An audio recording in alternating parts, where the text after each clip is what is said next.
Hello and welcome back to Aviary. Now today's video we're going to be looking at breeding records and how to produce them and reasons why they're important. Now I have my breeding records here in a folder and one of the reasons that this video came to mind, and I thought it would be important to say before the breeding season for a lot of people, and maybe just the canary breeding season coming in, is so that you can look at the pairings for your birds, obviously looking at who's related to who, so you don't make wrong pairings. Obviously as well, it's very important in line breeding, so you know how closely related individual birds are, so that you don't pair bad pairings together and that you do keep the youngsters healthy.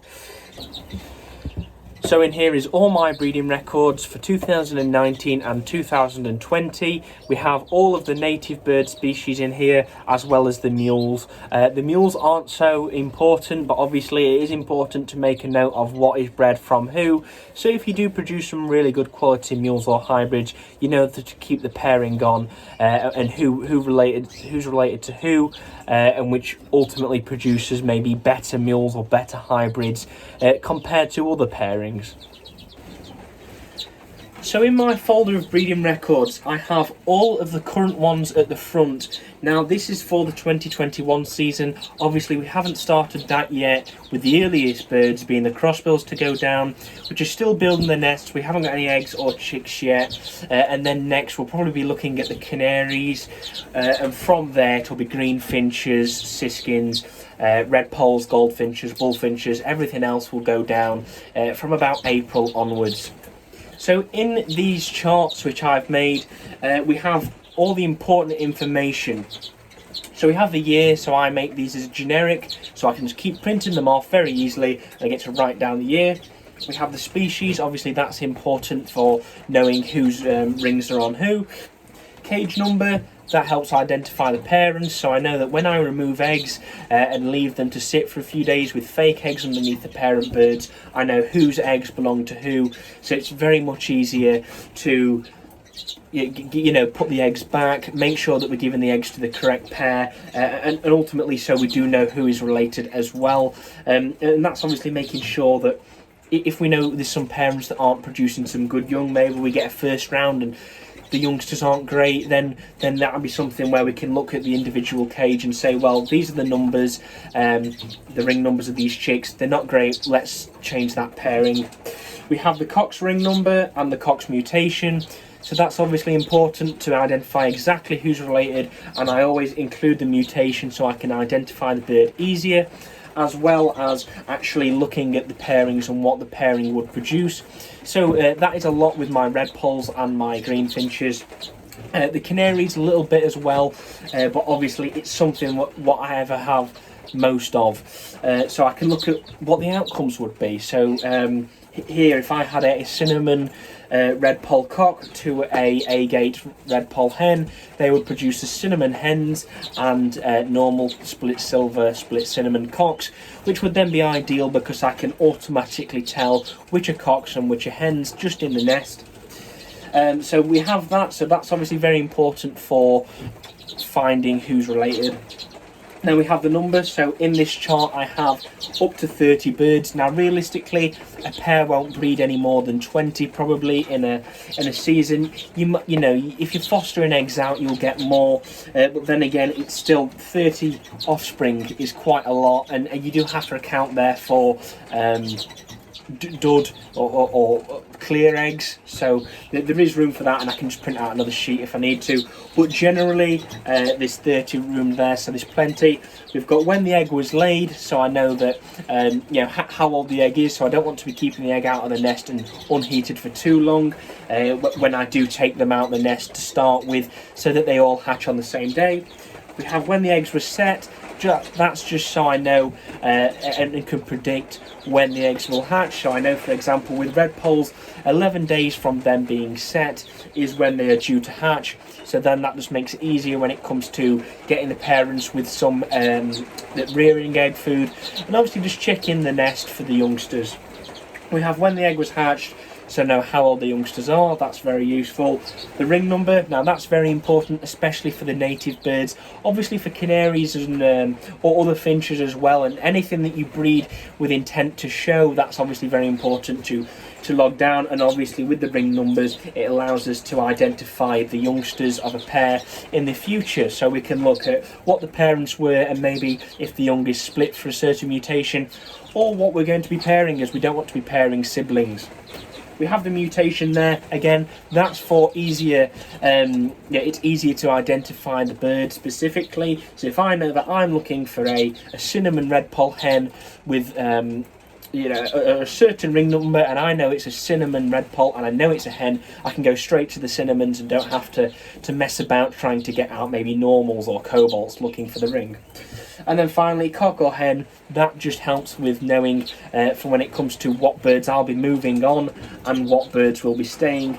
It helps take it into account, and then obviously when it comes to me selling birds on, I can just quickly identify whether it's a cock or a hen, especially if I know the mutations of the parents and what they produce, so I can tell that automatically I might have a normal split silver, split cinnamon cock. It has to be a cock because it was out of a certain pairing, so it just makes it easier rather than having to colour feed.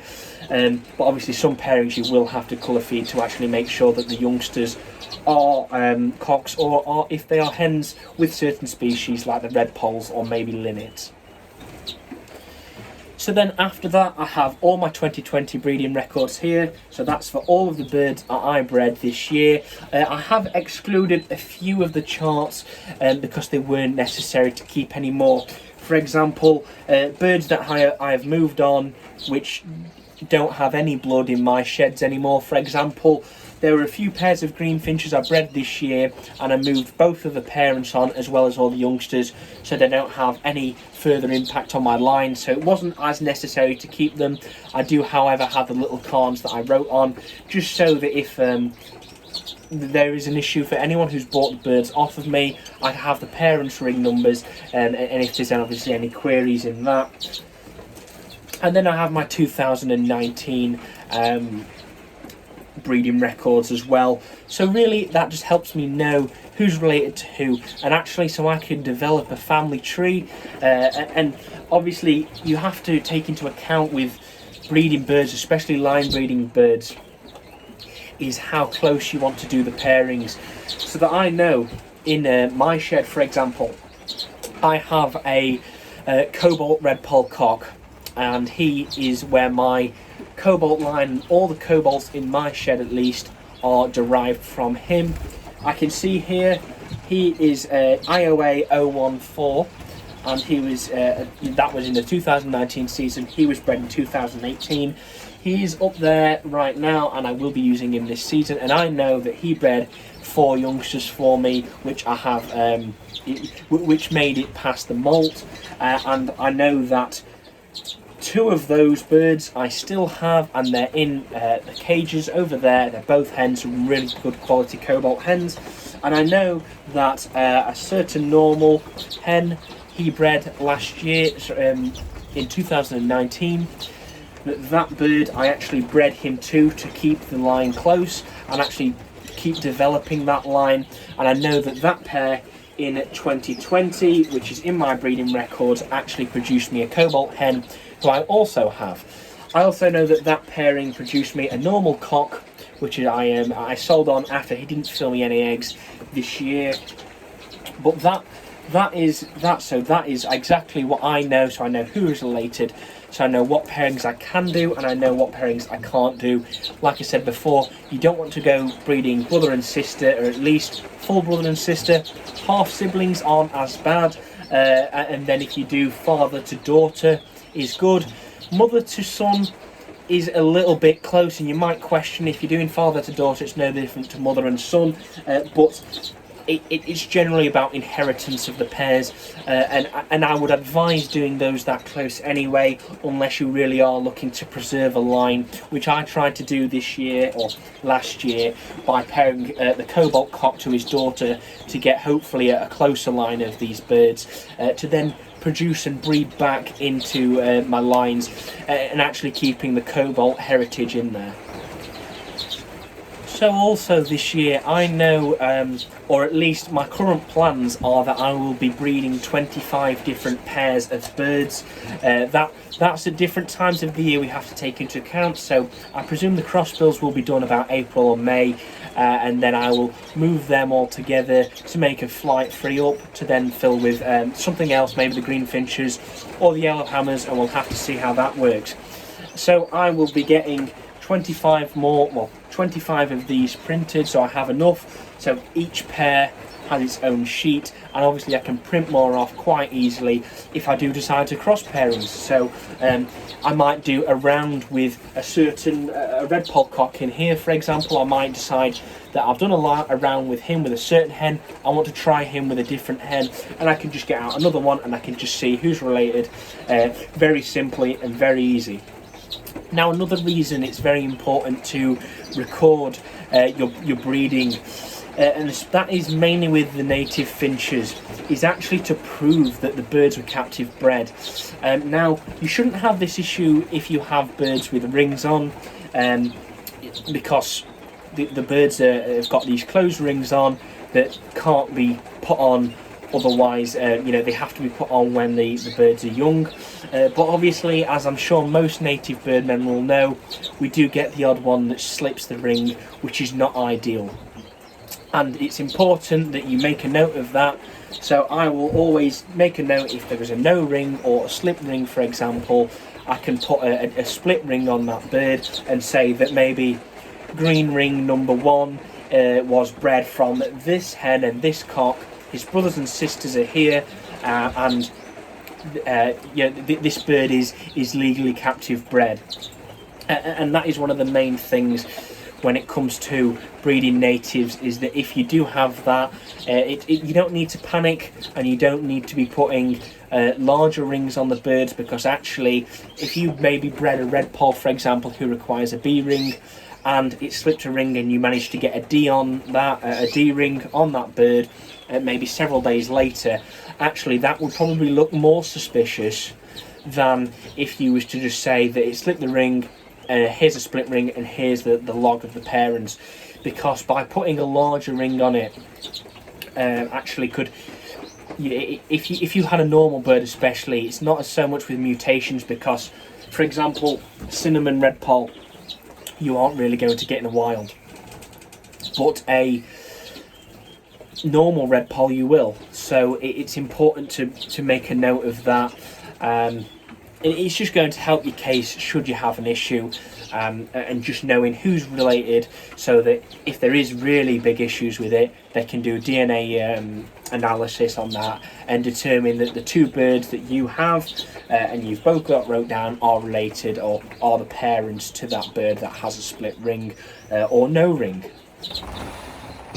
So I do use my red polls an awful lot when I come to talk about different pairings and different things I plan on doing, and the reason being there is that I mainly want to specialise in red polls. I will keep other native birds as always, but as you know, this year we are going for 8 pairs of red polls, which will be absolutely fantastic. We'll have so many different pairings going on to produce in so many different colours, and then ultimately can breed a good line of birds for the exhibitions. Now, something that you won't have seen, because I only did this a few days ago, you might have seen it in my Zoom room interview with Owen Walsh, and that's just in the background after and when I was speaking on camera in the bird shed. But I've actually got all of the birds separated now, all of the red polls. So I'll just give you a quick overview and a quick rundown on what's where. So in here we have all the cobalts and a decent normal hen down here. Down here we have 2 cinnamon cobalt hens.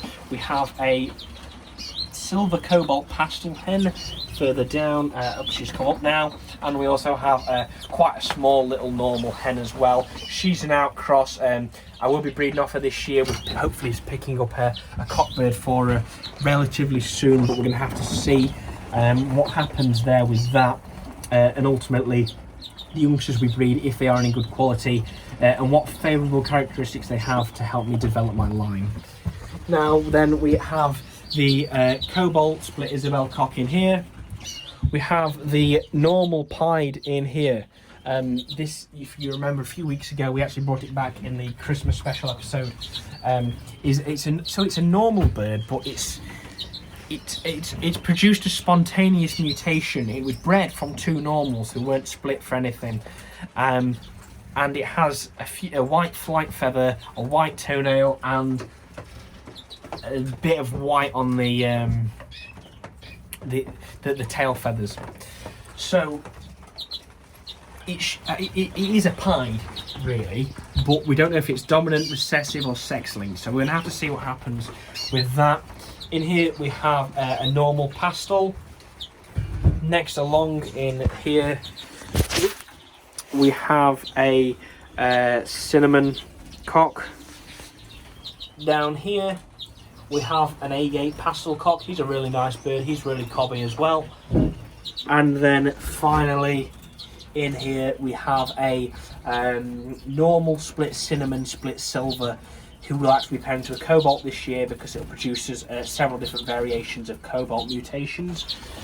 And then finally we have the Isabel cock. So hopefully we should be getting some new cocks in relatively soon, but we're going to have to see what becomes available, and hopefully we'll be getting that from a decent line, actually, where I've sourced my cobalts from.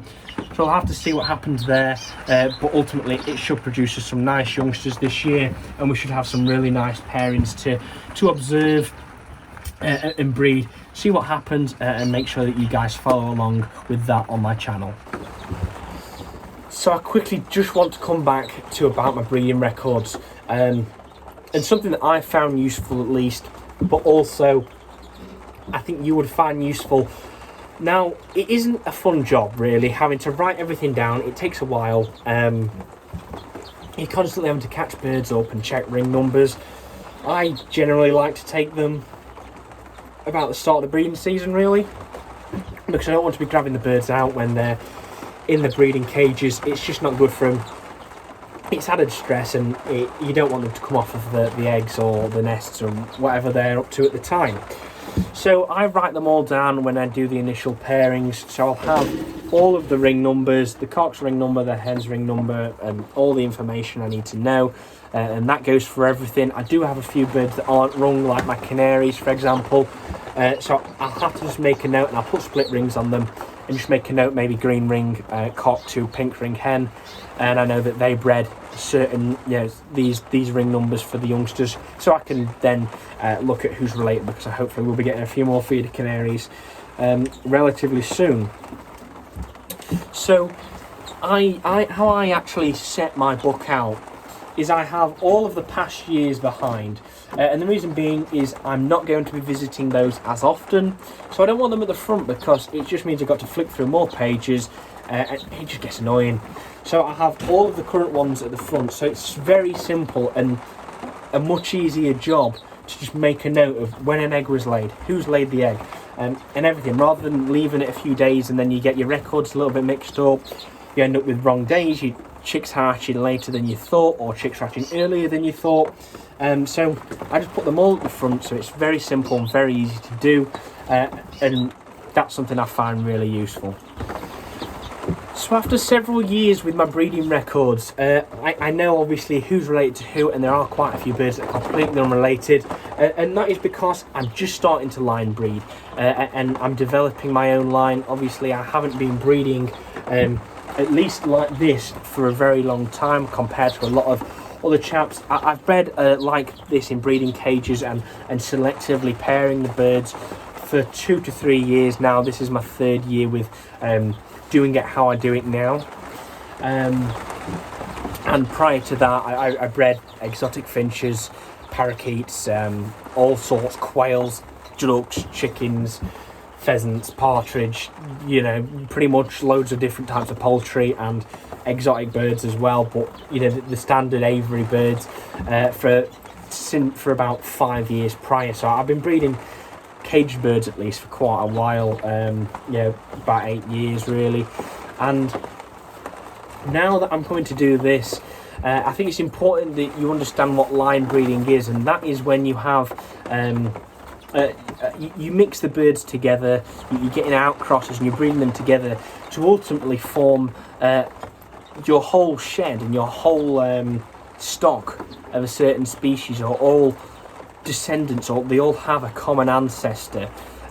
So I know that what's probably going to happen with my line over the next few years, and this we'll probably start to see this actually at the end of this year, if not the end of 2022, is how I'll be moving my line is towards a lot of the darker colours in red poles. So I might keep maybe a pair of Isabels, for example, and a pair of Agates, and we might do something like that. But I know that I'll be concentrating on a lot of the darker red poles at least. So I know that the cobalts will be staying, and I know that the normals will be staying to pair to the cobalts, which produce nice birds, and I know that the cinnamons will be staying because they help and complement the breeding of cobalts as well. Obviously, when you do maybe Isabels to cobalts, you're mixing a white bird with an almost black bird, and you end up with diluted coloured cobalts. They aren't great in colour, or you end up with not Isabel. You know, they're Isabel cobalts, and they're just like a dark, a really light brown or grey over an Isabel. It's a weird one. I've seen a few, and you get variations. You get some that are really light Isabel cobalts. You get others that are quite dark, but ultimately they're all Isabel based, and they're all a shade of white that's dirty, basically. It sort of looks like ash, actually. I think that would be the best way to describe it. Or a really light coloured cinnamon. It's weird. But I know that what I want to see after the next few years, and probably 2022, and after the breeding season then, is that I know that we'll probably find there's a certain common ancestor to my whole line of red poles. And I'm predicting it's that bird there, and it's that cobalt cock. Now I know that this is probably going to be the last year that I have him. He's a 3-year-old this year. Red poles generally in the wild only live to breed 1 season, sometimes 2 at best. And he's a 3-year-old, so he would have died in the wild by now anyway, just because of age, or most likely. But I know that having him captive, obviously, like he is, because he's a captive bred bird anyway, he'll last longer, and I'm hoping I'll get this year out of him. I'm sure he'll be filling eggs. He did an absolutely fantastic job the 2 past years, and I'm hoping that we'll get a good year out of him this year. Hopefully all the eggs will be full from him, and we'll just have to see what happens with that, and hope everything's all right. But I know that what we'll start to see is, because I'll be doing a lot of cobalts, is because they're all derived from him or some relation to him. So that I'll probably have cobalt in every single pairing I do, or almost every single pairing I do. So then that will be starting to develop my own line, knowing that he is really the common ancestor, and we have all these different cobalt lines shooting off, which we ultimately breed back together to produce and preserve a better line of cobalts than me just putting out crosses to them every year. Now I'm sure that a lot of the people, the viewers, will agree who've been breeding birds for a long time, is that you can look over your breeding records over the past few years, look who's descended from who, and probably rule out several common ancestors of the birds.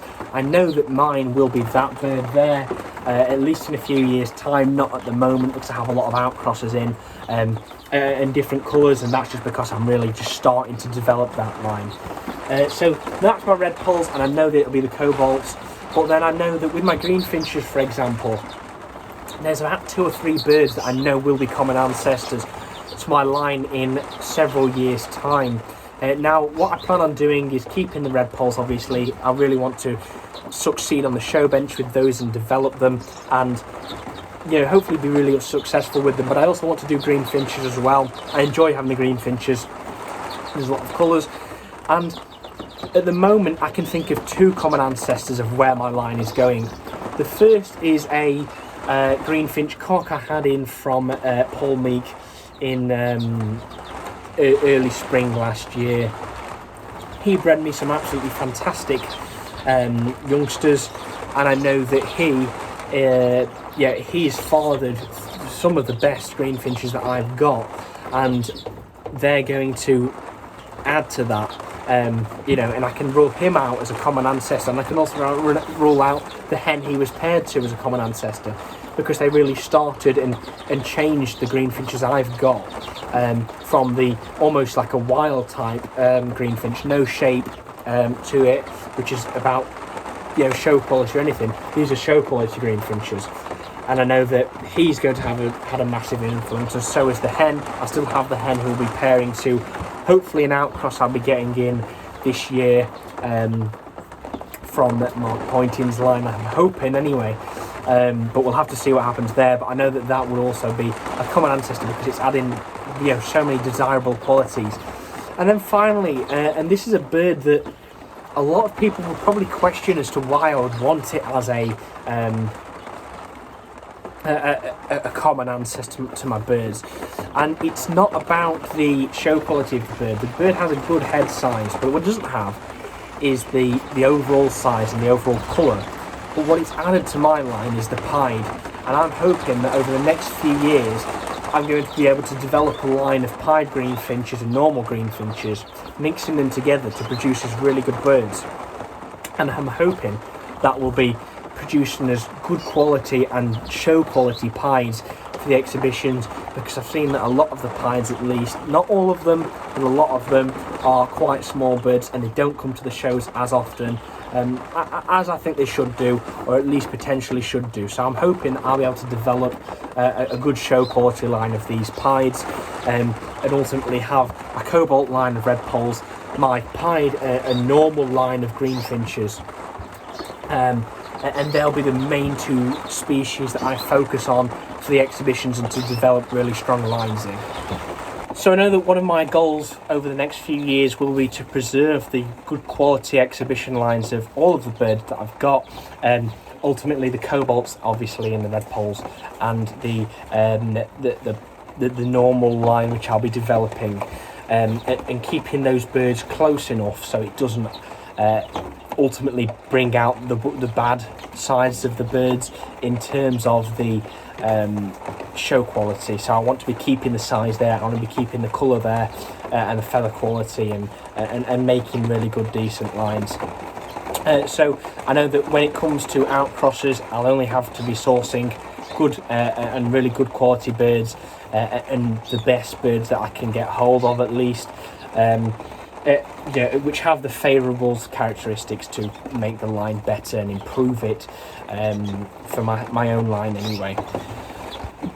So to finish off this video, just a few different things that I want to mention. So firstly, with breeding records, you can either make them yourself. I've just done it on a Word spread, on a Word document, just made it a table in there, inserted a table, and just added everything on there, just very simply, and everything that I need to know about my birds. You can do it on Excel if you're confident in Excel. I could do it on Excel. I just find it easier with Word, at least. It's a very simple format to do. Otherwise, there are a few different people selling them. So I know there's a chap on Facebook who sells a similar idea to it. I don't know exactly what the content is, but I imagine it would be very similar, if not the same, to mine. Maybe slight differences, but ultimately everything that's important to have. And I know that Avian World Dublin as well are stocking some breeding records as well. Not sure if they're available yet, but I know that Dotty Reel has mentioned it, at least, that he has these breeding records in, and they're very simple to obviously use, and a relatively simple thing to create if you wish to create your own rather than buy one. I'd also like to say a big thank you to Shane Evans of Direct Bird Products for sponsoring the channel in several different videos, as well as sending me different products. So what I'd just like to show you here today is a UPVC chapel nest.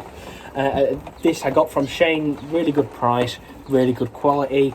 It's really good UPVC as well. I believe that's probably about 10mm thick, so it is great stuff. And it's just a very simple design. We've got a perch here at the front, the nest here, it's on a nest holder, so it's also very easy to just remove the nest pan just like that. You can get to the chicks very easy, and then you can slide that back on. It's also easy to fix up. All you have to do is screw through there and onto the wood or whatever your flight's made of. And I think that's just a really good design. It's also really easy to just put conifer around them, or fake Christmas tree or real Christmas tree, or whatever you put around as cover for the birds. So I've got a few of those in from Shane, so thank you to Shane for those, and please do go and check out Direct Bird products as well. The links to Direct Bird products will be in the description below. And these are great. I'm going to be using them on my Siberian goldfinches this year, as well as the Siberian bullfinches, and I might try it with a pair of greenfinches as well. But I know that at least the goldfinches will love this, and I could probably quite easily say the bullfinches will as well. Yeah, the bullfinches tend to like this chapel style rather than an open top nest, I've found at least. Also, I had a load of pot eggs from Shane, so thank you to Shane for those. I think I definitely have enough now. I've got quite a big tub of them. Got all blue ones as well. There's a few white ones I've had from previously, but ultimately most of our native birds' eggs are blue anyway, so these are great for the natives as well as the canaries, and yeah, even probably zebra finches and similar birds like that. Obviously zebra finches' eggs are white, but I'm sure they'd sit on a blue quite happily. They tend to sit on anything zebra finches, I've found anyway. So thank you to Shane for all those products, and please do check him out. Also, I'd just like to mention, so as you've seen, I've been doing a few product advertisements for BioVetline. Now, I'm still in the process of working out some distribution for those in the UK. Obviously, if you are interested in distributing them, you've got a shop or online sales, please contact me at oc.aviary@gmail.com. Email me, or you can message me on Facebook or Instagram, and I'll be happy to talk about that with you. Prices, and we've got all of those confirmed now as well. So I'm just currently working that out, and I will let everyone know as soon as they become available to purchase more privately. So if you just want a single bottle of something rather than the wholesale sort of amounts and prices. So please do stay tuned for that. You will see updates on that on my Instagram, my Facebook, and on my YouTube channel as well. So that brings me to the end of this week's video. I hope you've enjoyed it and obviously understood the importance of having a breeding record to identify common ancestors in your birds, who's related to who, so you don't make any bad pairings like brother or sister. And if you are looking to line breed, you want to be doing maybe cousins. You can do father to daughter, and you can do uncle to niece, auntie to nephew, and similar like that, maybe grandparent to grandson, you know, something like that. So I hope that's helped you understand it a bit more. So please, if you haven't already, make sure you hit subscribe so you don't miss any of my future videos. I'll do 2 or 3 videos every week. I'll have my big video on a Saturday morning at 10 AM, as well as another video. So I'll be having the Natives in Norwich Zoom room probably once a month now, and the first one with Owen Welsh was a great success. So if you haven't already watched that, then please make sure that you do go and watch that, and that will be very good and very beneficial to a lot of the native bird keepers as well. If you haven't already, again, hit the notification button, and that will notify you every single time I upload a new video, so you won't miss out on any of them. Please hit the like and show me that you've enjoyed this video, and just understand as well that having a YouTube account is free, and to subscribe and like is free. Everything is completely free, so you don't need to worry about costs or anything, especially with the word subscription. You think that's a payment thing on YouTube. It's not, it's free. You can just enjoy our videos, and it just allows you to follow along more easy. And please make sure you share this video with someone else who'd be interested in understanding how to make breeding records for the birds, and understand a bit more about line breeding. So thank you very much for watching, and I'll see you in the next video.